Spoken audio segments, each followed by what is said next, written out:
सलाम, नमस्ते, सत श्री अकाल। मैं हूं मोहम्मद अदनान और आप देख रहे हैं तुरस मीडिया।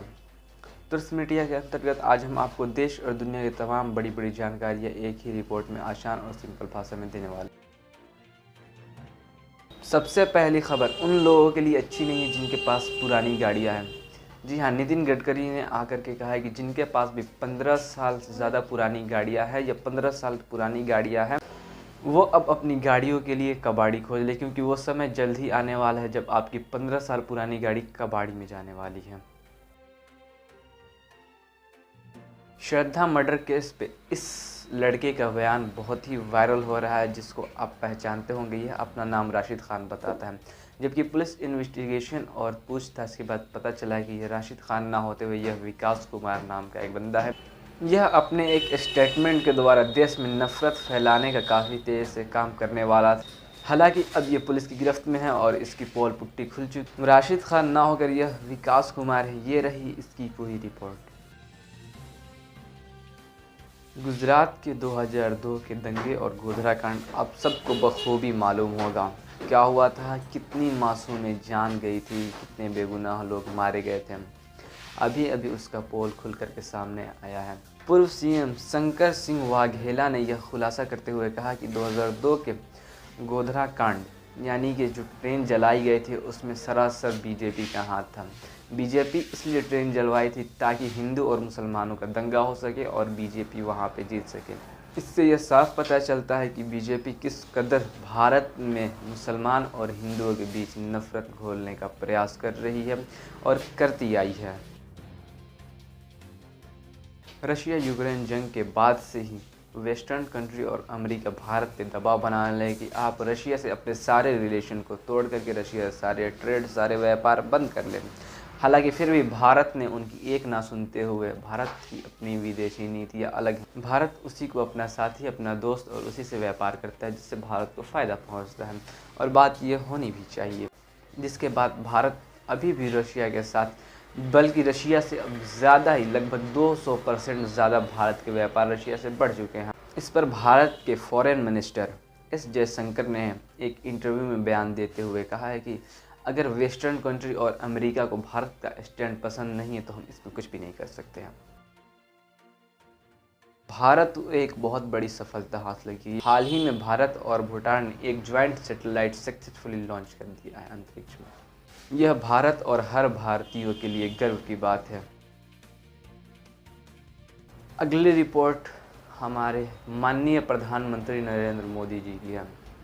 आप लोगों को नरेंद्र मोदी जी की वो बात याद होगी, मैं देश नहीं झुकने दूंगा, मैं देश नहीं बिकने दूंगा। हालांकि सब उसका उल्टा आया है। अब फिर से नरेंद्र मोदी जी का बयान यह है कि जितनी भी सरकारी संपत्ति अभी बची हुई मंत्रालय, उन सब का लिस्ट बना ले, मैं उन्हें बेचने वाला हूँ। क्यों? क्योंकि सरकार के पास पैसे है नहीं। सरकार के पास पैसे रहेंगे कम जब सरकार विधायक और एमपी खरीदने में 20-20, 25-25 करोड़ रुपए खर्चा करेगी, तो सरकार के पास पैसे ही नहीं रहेंगे। इस पे तो एक बात बोलना बनता है, वाह मोदी जी वाह, वाह मोदी जी वाह वाह। पिछले रिपोर्ट में मैंने आपको बताया था कि पतंजलि की घी को भारतीय जनता पार्टी के एक सांसद ने ही एक्सपोज किया था और बताया था कि यह नकली और मिलावटी घी है, जिससे खाने से आपके और आपके बच्चों का स्वास्थ्य भी खराब हो सकता है। अब घी के बाद मंजन की बारी है। फिर उन्हीं भाजपा के सांसद ने यह कहा, पतंजलि का मंजन बहुत ही ख़राब है, इससे लगाने से मेरे दांत खराब हो गए। ये रही उसकी रिपोर्ट। जैसा कि आप सबको पता है कि पाकिस्तान में आर्थिक मंदी पड़ी हुई है, अर्थव्यवस्था पाकिस्तान की पूरी तरह से चौपट है। इसके बाद भी पाकिस्तान अपने मिलिट्री को अपडेट करने से पीछे नहीं हट रहा है। अब पाकिस्तान ने तुर्की से अपने तीसरे युद्धपोत, जिसका नाम PNS खैबर है, उसको आज ले लिया है।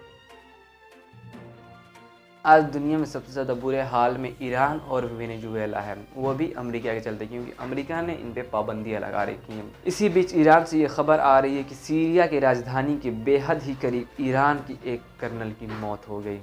मौत की वजह अभी तक साफ नहीं हुई, लेकिन इसके पीछे बस एक ही देश का हाथ हो सकता है, अमेरिका। जी हाँ, बिल्कुल आपने सही सुना, अमेरिका। चालबाज चीन की फिर से एक बड़ी चाल। चीन ने अपने दक्षिणी चीन सागर में एक ऐसा अड्डा बनाने जा रहा है जहां से इजली न्यूक्लियर मिसाइल दागी जा सकती है, जहां से न्यूक्लियर मिसाइल को लॉन्च करके किसी भी देश पे दागा जा सकता है। यह अमेरिका, ऑस्ट्रेलिया समेत भारत के लिए काफ़ी खतरे का विषय बना हुआ है।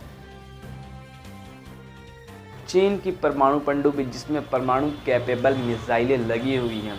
नवभारत टाइम्स की रिपोर्ट से यह साफ पता चलता है कि सिर्फ अमेरिका और ऑस्ट्रेलिया ही नहीं, इससे भारत को भी निशाना बना सकता है चीन, जिससे लिए भारतीय सेना और भारतीयों को हमेशा तैयार रहना चाहिए, क्योंकि चालबाज चीन कभी भी कुछ भी कर सकता है। चालबाज चीन हमारे देश के अंदर 12 किलोमीटर अंदर आके घुस के बैठा है, लेकिन फिर भी सरकार को इससे कोई फ़र्क नहीं पड़ता है। सरकार तो यहाँ तक कह रही है कि ना कोई घुसा था, ना कोई घुसा है और ना कोई घुसेगा। वाह जी मोदी जी वाह। अगली खबर राजस्थान से। राजस्थान में एक मरीज के परिजन एम्बुलेंस को धक्का देते हुए नजर आए। एम्बुलेंस में डीजल ख़त्म हो जाने के कारण एम्बुलेंस को लोग धक्का देते नजर आए, जिसमें मरीज सही समय पर अस्पताल ना पहुंच सका और उसकी एम्बुलेंस में ही मौत हो गई। पूरी वीडियो फुटेज जानकारी ये रही।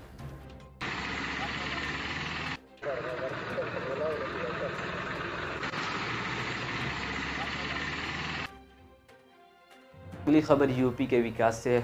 पिछली रिपोर्ट में मैं आपको यूपी के सड़कों का विकास दिखा चुका हूं कि सड़कें कैसे हैं। कानपुर के नगर निगम ने मरे हुए गायों को उठा करके जंगल में फेंक दिया है, जिससे अब वहां पे चील कौवे और कुत्ते नोच करके खाएंगे। यह बाबा के राज में हुआ है, तो अब फिर कोई भी गौरक्षक का खून नहीं खोलेगा, किसी भी बीजेपी सांसद मंत्री का खून नहीं खोलेगा और इस पर एक भी किसी का भी बयान सामने नहीं आएगा। यह एक सच्चाई है जिसे आपको एक्सेप्ट करना होगा।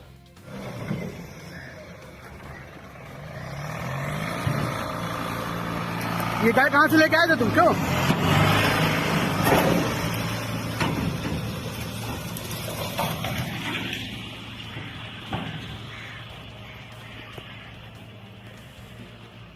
देश और दुनिया की रिपोर्ट में आज के लिए बस इतना ही। तब तक के लिए हम आपसे विदा चाहेंगे। अगर वीडियो पसंद आई हो तो लाइक कीजिए, चैनल को सब्सक्राइब कीजिए और हमारी वीडियोस को चारों तरफ शेयर कीजिए, क्योंकि हम वो वीडियोस आपको दिखाते हैं, वो न्यूज़ आपको प्रोवाइड कराते हैं जो आपको गोदी मीडिया में नहीं दिखाती है। मिलते हैं आपसे फिर अगली वीडियो में, तब तक के लिए जय हिंद।